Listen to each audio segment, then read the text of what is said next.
Hello!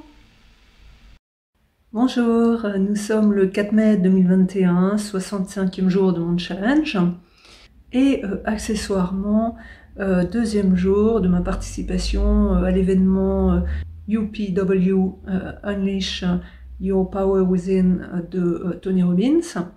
Alors, eh bien, c'est toujours plein d'énergie, tout le monde saute dans tous les sens, puisque, bien évidemment, comme je vous ai très rapidement expliqué hier, c'est le mouvement qui va ancrer les habitudes et les décisions que l'on prend. Donc, effectivement, il y a pas mal d'exercices, il y a des ateliers séparés où on passe dans des salles virtuelles privées avec quelques autres personnes pour discuter de nos décisions, de nos engagements, par rapport donc à différents thèmes qui sont évoqués.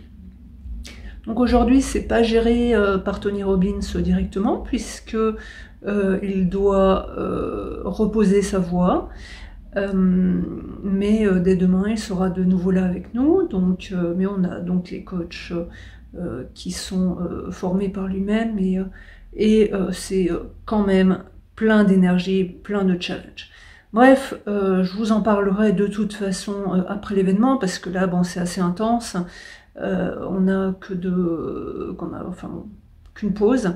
Hier, ça s'est terminé, il était pas loin de 2 h du matin, donc je sais pas à quelle heure ça va se terminer aujourd'hui. Bref, je profite en tout cas de cette petite pause pour faire vite cette vidéo et faire le montage pour la poster si c'est encore possible, donc ou aujourd'hui, mais en tout cas cette nuit.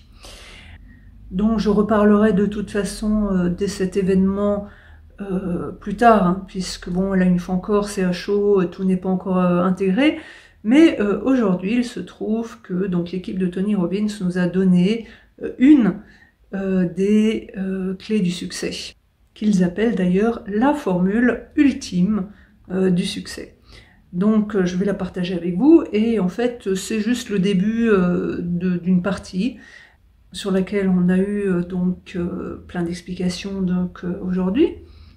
Donc j'aurai dans tous les cas l'occasion de vous reparler un petit peu de cet événement bien plus tard, parce que là c'est un petit peu à chaud, il y a plein de choses là qui se bousculent, mais donc cette formule ultime de succès est basée sur 4 points, et en tout cas elle est basée donc sur une chose en particulier, à savoir le conditionnement neuro-associatif. C'est-à-dire qu'en fait, on va mettre une action, une émotion, un mouvement, et on va le connecter avec une décision, qui fait que cette décision va s'ancrer pour que, à force de répétition, elle devienne une habitude et nous mène au succès, mais au succès dans le sens où on va maîtriser l'action que nous avons décidé de faire. Donc il a donné l'exemple de Tiger Woods par exemple, qui déjà tout petit tapait dans sa balle, mais des centaines de fois par jour. Donc c'est effectivement, pour devenir un maître dans son domaine, eh bien ça passe par la répétition. Donc de la même façon pour nous, si nous voulons exceller ou si nous voulons réussir quelque chose, eh bien il ne s'agit pas de connaître la chose ou de la savoir intellectuellement, d'avoir lu un livre à ce propos, mais en fait il faut l'appliquer, et l'appliquer plusieurs fois. Reprendre ces ingrédients, les mélanger dans le bon ordre, et puis refaire et refaire jusqu'à ce que les choses soient parfaites. Donc cette formule ultime du succès donc, se base sur 4 points. Donc le premier, c'est connaître votre résultat, le résultat que vous voulez atteindre, c'est le visualiser. Et plus il sera clair, et plus vous allez pouvoir le matérialiser facilement. L'idée est bien de visualiser ce que l'on veut obtenir comme si nous l'avions déjà obtenu, puisque le cerveau ne fera pas la différence et donc va nous emmener vers l'objectif choisi. Donc une fois encore, plus il est clair, plus on y arrivera rapidement. Le deuxième point, c'est de connaître le fameux pourquoi. Quelle est la raison pour laquelle nous voulons atteindre cet objectif ? Alors là, le pourquoi, il a été discuté bien évidemment en long, en large, en travers, mais quelque part c'est le pourquoi qui va être le moteur et qui va nous permettre d'atteindre notre objectif. Donc la question, on doit vraiment se la poser dans ces termes. Pourquoi nous voulons réussir et pourquoi cela nous est indispensable et pourquoi nous voulons absolument atteindre cet objectif, et tout est justement dans le absolument. Pourquoi est-ce que c'est vraiment essentiel pour nous d'atteindre cet objectif? Bon, si c'est pas essentiel, on peut peut-être passer à autre chose, quoi.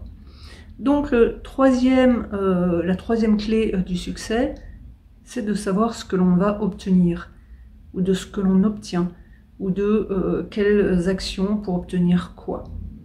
Donc c'est effectivement un point également très important, puisqu'il va permettre également de visualiser les choses. Et donc la cinquième clé du succès, oui, parce qu'en fait il y en a une cinquième, c'est justement de changer son approche.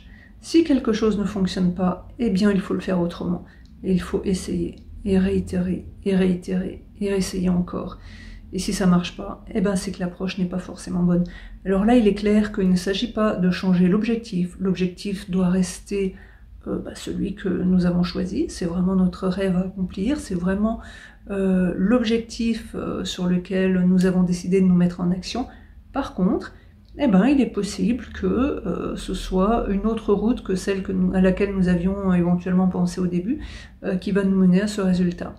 Donc c'est de répéter, répéter, répéter encore et encore, et de changer l'approche, de s'adapter peut-être aux nouvelles données, au nouvel environnement, peut-être à des nouvelles personnes, mais en tout cas, c'est justement d'apprendre à être flexible et de savoir s'adapter pour trouver un nouveau chemin pour atteindre nos objectifs.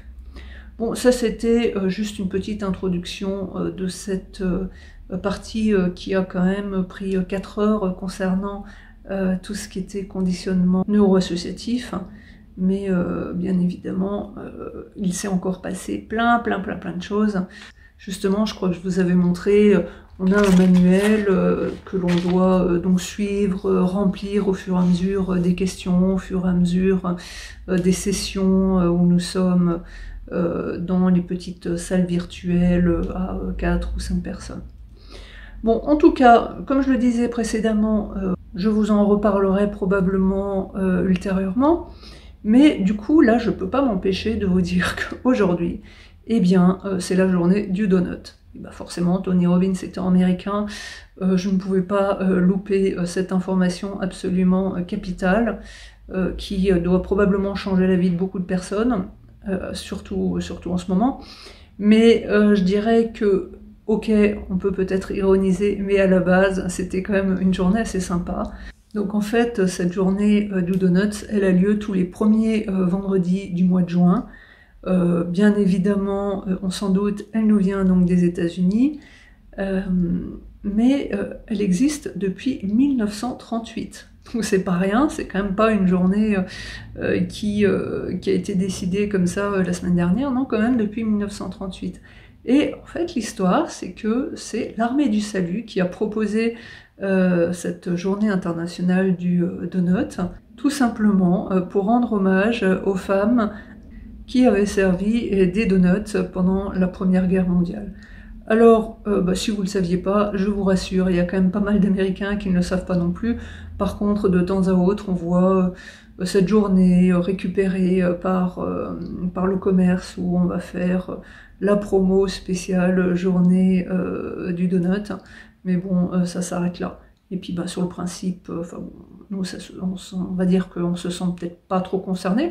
Encore que, on pourrait très bien voir arriver ce genre de journée en France avec la journée de la chocolatine ou de petits pains au chocolat, allez savoir, ou bien d'autres journées typiques de nos douceurs françaises. Bon, maintenant, il faut reconnaître qu'aujourd'hui, ce n'est pas seulement la journée internationale du donut. Il y a d'autres causes, on va dire, beaucoup plus sérieuses et beaucoup plus importantes à soutenir aujourd'hui. Mais voilà, je vais m'arrêter là, puisque une fois encore, la pause est plutôt relativement courte. Et je dois encore mettre cette vidéo en ligne.